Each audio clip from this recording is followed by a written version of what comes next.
Assalamualaikum warahmatullahi wabarakatuh. Welcome back to my YouTube channel di Turianto Official. Pada kesempatan kali ini ya teman-teman semuanya, saya tuh ngambil videonya itu di malam hari sambil keliling-keliling di kota Bengkalis. Namun untuk teman-teman semuanya jangan lupa untuk like, comment, subscribe, dan share ke media sosial teman-teman semuanya, dan aktifin loncengnya supaya mendapatkan notifikasi video-video saya dan membuat saya semangat dalam membuat konten-konten berikutnya. Inilah teman-teman gambaran ya di kota Bengkalis tentunya.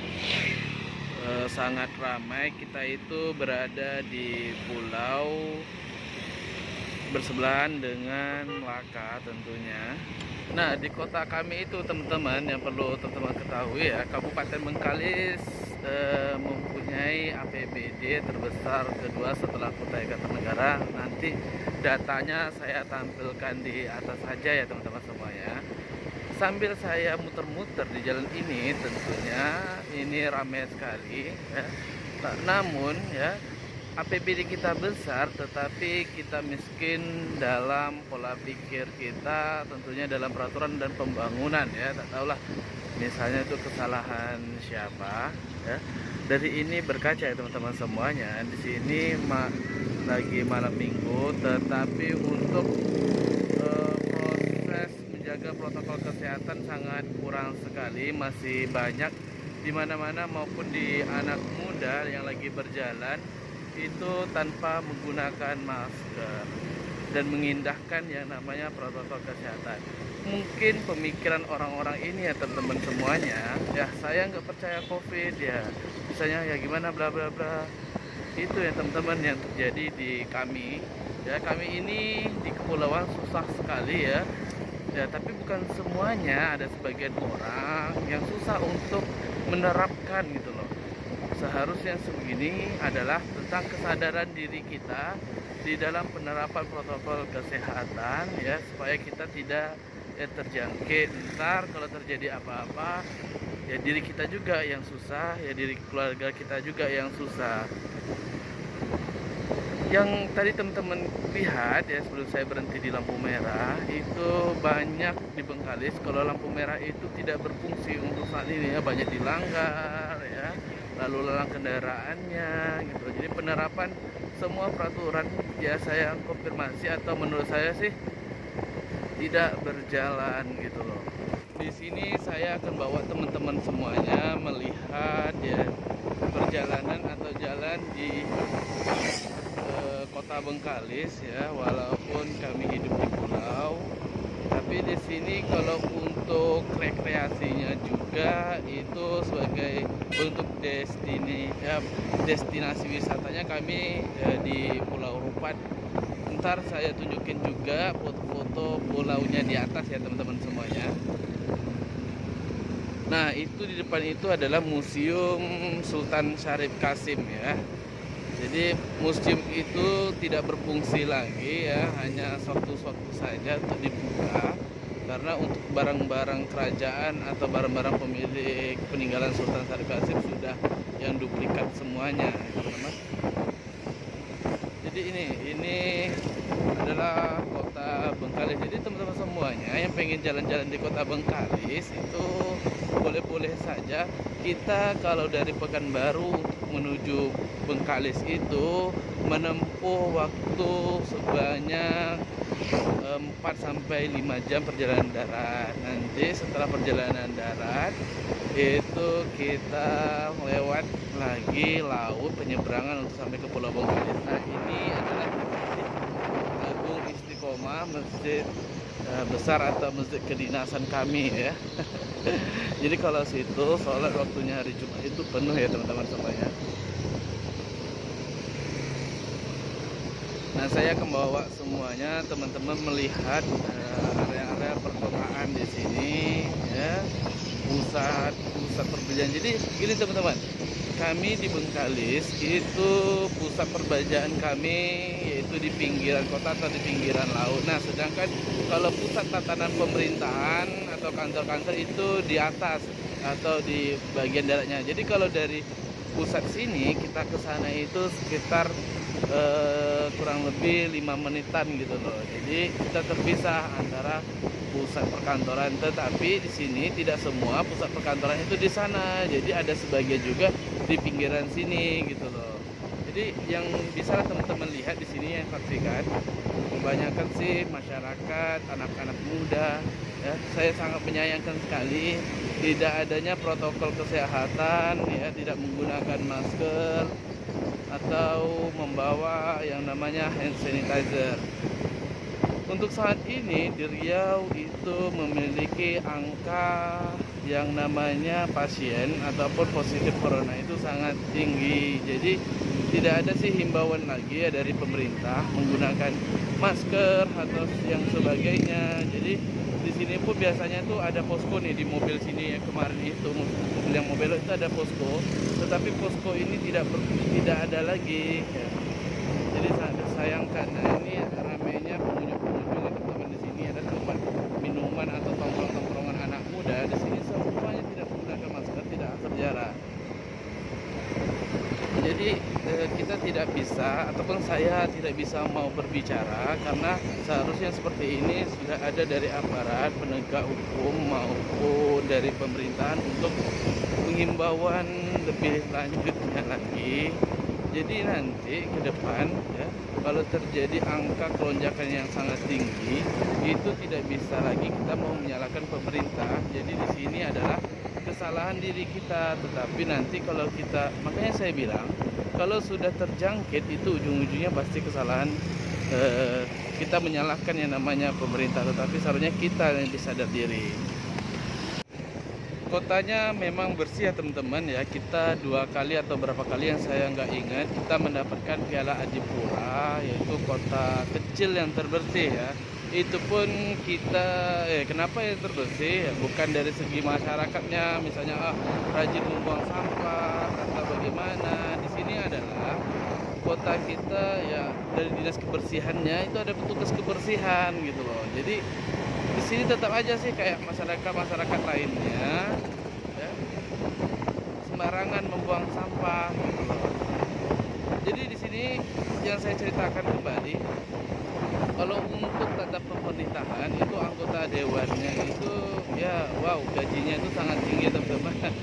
Sekarang ini kita tuh mau nyalon pilkada atau pemilihan kepala daerah teman-teman, Bupati Bengkalis ya.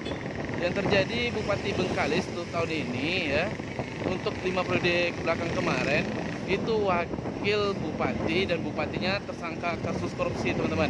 Nah 5 tahun kebelakangan ini berarti udah 2 kali periode kita bergantian, semuanya bupatinya tersandung kasus korupsi ya. Saya nggak tahu nih ya kenapa, makanya kita minta untuk Kabupaten Bengkalis untuk saat ini ya tidak ada lagi yang namanya anak tiri ataupun nggak ada pemimpin sama sekali. Jadi memalukan teman-teman daripada kabupaten-kabupaten lainnya. Jadi saya tidak bisa untuk berkata lagi ya teman-teman semuanya. Sudah 2 periode Kabupaten Bengkalis ini pemimpinnya tersandung kasus korupsi. Nah, jadi di sini ini kayaknya gudang korupsi ya teman-teman semuanya. APBD-nya itu besar ya. Nomor 2, apalagi dari segi pembangunan tidak ada. Jadi uangnya itu mengalir deras. Nah, selain ya dua periode ini ya saya katakan, selain bupati yang tersandung kasus korupsi, ya ketua dewannya juga ya tersandung kasus korupsi yang kemarin baru sidangkan di Tipikor Pekanbaru. Nah, apakah kita sangat tidak menyayangkan yang namanya kepala daerah kita tersandung kasus korupsi? Apa sih kurangnya daripada uang, gaji, ya, tunjangan yang didapatkan gitu loh. Kalau kita sih masyarakat ya, yang dipilih itu makin kaya, yang memilih itu ya makin melarat atau makin susah. Kenapa? Yang dipilih enak, dapat fasilitas, dapat tunjangan, ya mobil dinas, rumah dinas, dapat tunjangan-tunjangan lainnya ya. Jadi kalau untuk yang memilih ya harus membayar pajak daerah, bumi, termasuk pajak bumi bangunan. Jadi kita untuk siapa sih? Untuk otonomi dan membantu. Jadi yang di atas tuh enak teman-teman semuanya. di atas itu pada menggunakan uang gaji yang kita bayarkan. Nah ini teman-teman semuanya. Maaf ya teman-teman, saya harus mengendarai sepeda motor, mungkin berisik dengan suara-suara sepeda motor ya dan mobil. Di sini nanti saya tunjukkan rumah Wisma ya, Wisma Bupati kami atau rumah dinas Bupati dan Wakil Bupati kami itu saling berhadapan teman-teman ya, kiri dan kanan. Jadi saya itu kemarin ada teman ya dari kepolisian Jakarta yang sebenarnya dulu dia itu adalah ya ini teman-teman, itu rumah Wakil Bupati ya, yang gede kali kan. Nah ini adalah rumah Bupati kami ya, gede, itu kayak istana sih. Saya sudah pernah masuk ke sekali. Memang untuk interior di dalamnya itu sangat keren ya, karena uangnya itu sangat banyak. Saya lanjutin lagi ceritanya teman-teman ya. Saya ada teman tuh dari kepolisian Jakarta yaitu di Mabes, dan dia itu bekas jabatannya itu dulu pernah menjabat Kapolres di Bali kalau nggak salah ya. Nah dia sampai aja dia langsung menebak pas itu ada acara apalah gitu di yang saya pegang. Jadi dia pernah naik, sekali saya lihatkan atau tunjukkan itu rumah ya dinasnya, dia bilang wow, dia bilang ini gudang korupsi nih, dia bilang. Jadi langsung bisa ketebak kalau memang Bengkalis ini banyak sih yang kepala daerahnya itu korupsi, apalagi kepala dinasnya. Jadi gitu teman-teman. Jadi kalau seandainya teman-teman bisa atau berjalan ke Kabupaten Bengkalis ya pasti bisa menebak ini. Nah jalannya kita itu ini di jalan di kotanya tuh sangat mulus teman-teman semuanya ya, sangat mulus ya ini semuanya. Jadi tidak ada aturan. Ini kota tuh tidak ada, orang di sini tuh seringkali tidak mengindahkan yang namanya keselamatan gitu loh. Masih banyak yang tidak menggunakan helm ganda ya. Masih banyak yang tidak takut akan kematian di jalan. Jadi kalau sini disalahkan ya mereka tidak mau disalahkan. Nah kalau kalau dia menggunakan helm itu di kami itu biasanya itu pas ada razia. Nah kalau ada razia baru mereka takut menggunakan helm. Semua surat-surat kelengkapan sepeda motor lalu dibawa. Jadi makanya kalau malam minggu gini bebas, malahan kalau ada petugas-petugasnya itu ya kayak di lapangan Tugu, ikon kami itu baru ya. Maksudnya itu adalah baru dijaga, mereka pun gak akan takut sama pihak kepolisian gitu, dan kepolisiannya malah mengarahkan kemacetan. Jadi tidak ada untuk razia-razia gitu. Selama pandemi ini belum ada untuk melakukan razia. Mungkin saya sih ada tapi nggak lihat ataupun nggak tahu kalau ada razia karena saya juga sibuk bekerja. Jadi di sini ya saya cerita apa adanya mengenai kabupaten saya, Kabupaten Bengkalis yang begitu rumit, begitu mewah, tetapi tidak ada apa-apanya gitu loh. Kalau soal pembangunan jalan ya sementara ini semuanya itu bangunnya lebih diprioritaskan ke kota, sedangkan untuk ke kampung-kampung itu kalau dipergi itu kayak saya tuh ada satu di Bekasi itu ada satu desa di ujung, bedanya di ujung pulau ya, di ujung daerah ini yaitu ada namanya Skodi ya. Kalau dari sini untuk menuju sana itu bisa setengah hari kalau menggunakan sepeda motor. Nah kenapa jalannya itu rusak banget ya, sudah 2 kali periode bupati berarti 10 tahun itu nggak ada nyentuh ke sana teman-teman semuanya. Saya heran ya, kenapa sih APBD besar ya tapi tidak pernah untuk ke sana, ke dalam pembangunan. Padahal ketika Anda ya sebagai pemimpin daerah menyatukan jalan rusak, itu otomatis mobilisasi ekonomi berjalan dari desa ke kota. Makanya saya pun heran ya, banyak sih jalan-jalan di kota Bengkalis ini yang dari desa-desanya itu nggak ada pembangunan ya, masih rusak gitu loh. Palingan ya di BES atau apa gitu, jadi progresnya itu nggak ada, jadi lambat bergeraknya itu lambat gitu, teman-teman. Kalau ini saya ini masih ini udah di pinggiran kota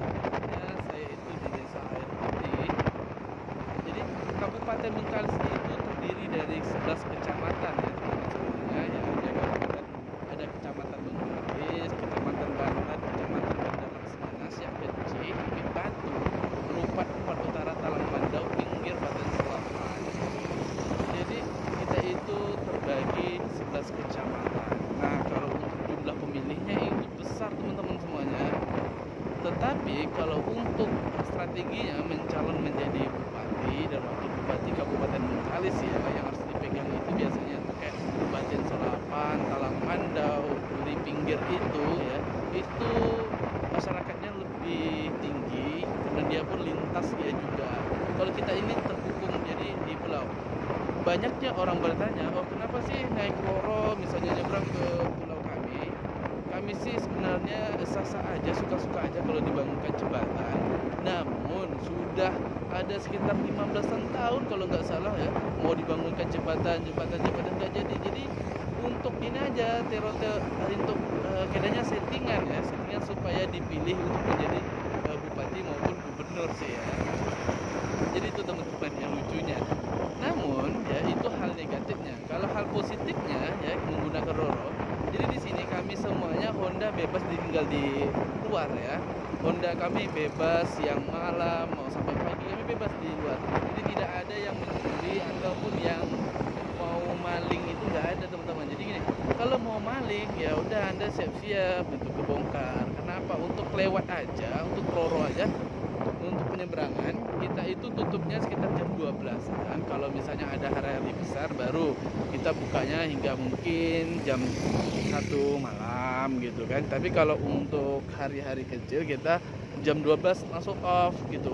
Dan untuk penyeberangan lainnya itu ke kabupaten seberang yaitu Kabupaten Meranti ya. Jadi itu ada juga penyeberangan tapi menggunakan pompong ataupun kapal kecil. Nah, jadi kalau kita tunggu di dua pelabuhan ini ya udah dapat malingnya gitu. Jadi nggak bisa bergerak kemana-mana lah gitu teman. Karena kita semuanya dikelilingi oleh pulau ataupun lautan. Jadi di sini juga ya teman-teman, kita itu bisa pergi ke Malaysia ya. Kalau teman-teman semuanya mau buat paspor ataupun visa ya sebaiknya di Bengkalis itu mudah. Tetapi harus sesuai dengan persyaratannya juga. Kalau untuk ke Malaysia ya kita menggunakan jalur laut, hanya memakan waktu 1 jam aja dari Bengkalis ke mau Melaka ataupun Muar. Jadi kalau kos kita pergi ke keliling-keliling di Indonesia itu sangat mahal, berjuta-juta, apalagi kita mau pergi ke Bali atau kemana, kalau nggak bawa uang 10 juta atau berapapun itu pastinya nggak cukup, apalagi kita naik pesawat itu teman-teman semuanya. Jadi kalau kita pergi ke Malaysia itu ya murah, kita membawa uang 1 juta ataupun 2 juta aja itu sudah bisa sana, udah makan, udah naik apa-apa, udah kita bisa ke Kuala Lumpur gitu. Kenapa? Karena untuk tiket kita pulang perginya itu aja itu satu orang hanya dikenakan 550.000. Nah jadi sisanya itu ya kalau seandainya bawa uang 2 juta aja udah cukup ya teman-teman. Kemarin saya sebelum pandemi ya pergi ke sana jalan-jalan ke Kuala Lumpur itu hanya menggunakan uang 1,5 juta gitu. Jadi kosnya itu kalau berangkat ke sana itu sangat murah sekali ya ketimbang kita harus pergi ke destinasi wisata ataupun ke daerah di Indonesia yang memakan uang sangat tinggi. Apalagi ya saya pernah ke Jawa Tengah, ke Semarang tepatnya. Jadi untuk tiket pesawat aja kemarin udah 1 juta lebih ya, 1.250.000 atau 1.300.000 gitu teman-teman semuanya naik Citylink. Naik Citylink perginya, pulangnya naik Batik Air. Nah jadi 2 kali itu saya udah kena sekitar 3 jutaan gitu loh. Nah belum lagi kita untuk kendarainnya untuk pergi ke kampungnya ataupun makannya. Jadi saya membawa uang itu sekitar 7 jutaan itu habis teman-teman semuanya. Nah itu sudah pulang pergi itu 7 juta. Sedangkan kita kalau ke negeri jiran itu cuma 1,5 juta. Jadi irit uangnya. Jadi rata-rata untuk Kabupaten Bengkalis ya teman-teman maupun Pekanbaru ya sekitarnya itu kalau mau liburan kita enaknya ke luar negeri gitu loh. Nah jadi ntar kalau kita itu jalan-jalan ke Malaysia bisa berarti kita jalan-jalan sampai Singapura gitu, jadi dekat. Nah, Singapura itu ya kalau dari Riau ini sangat dekat, apalagi kita harus ke Batam baru ke Singapura, sangat dekat. Cuman mungkin uangnya itu aja yang gede tukerannya gitu. Cuman kalau untuk perjalanan itu sangat mudah sekali teman-teman, sangat minim kos untuk pengeluaran perjalanan ketimbang kita melakukan perjalanan ke negeri kita sendiri ataupun ke daerah Indonesia sendiri. Nah, ini adalah masjid ya. Di sini pinggiran kota, ini dekat laut ya, kita jalan-jalannya. Ntar kita ke depan sana kembali lagi ke laut atau ke pusat kotanya. Jadi kalau keliling-keliling gini teman-teman semuanya di pinggir-pinggiran gini, kita itu membutuhkan waktu sekitar setengah jaman untuk keliling-keliling.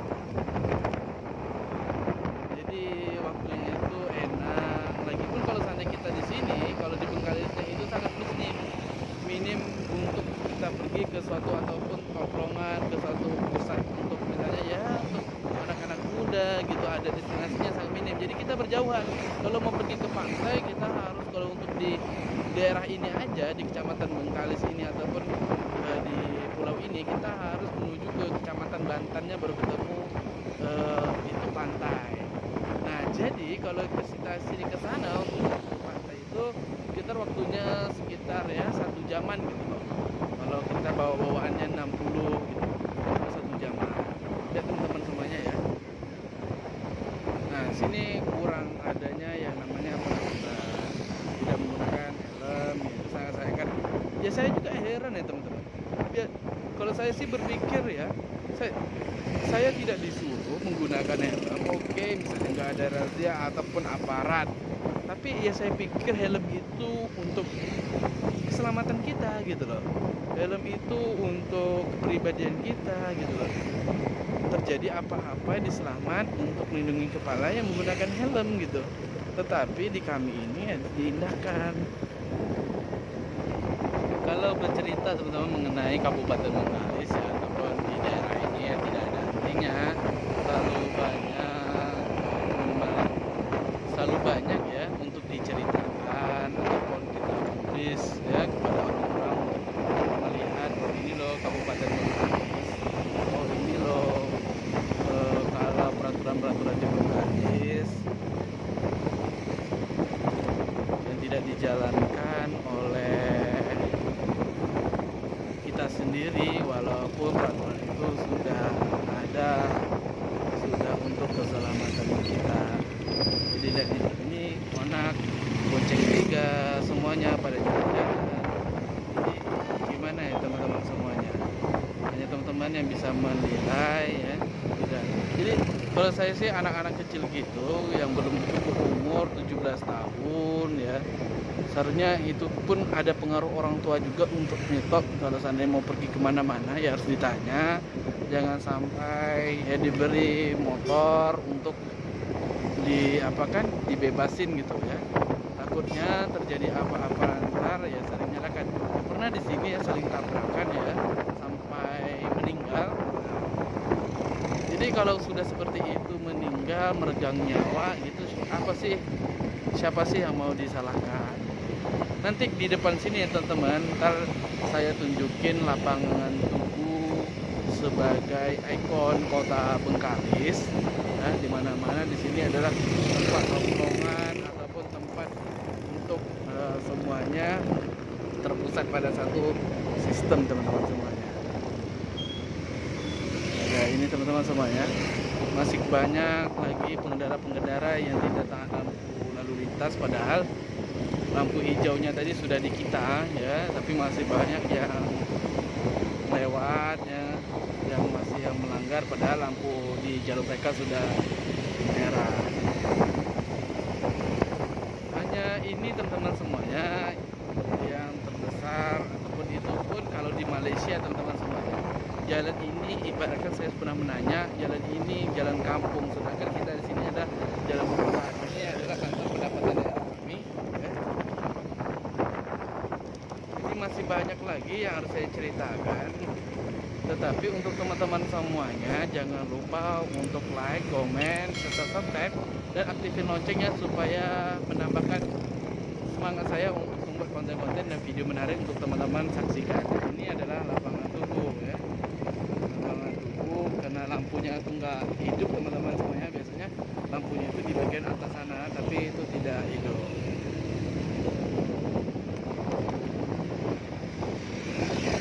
Bentar, saya mau belok.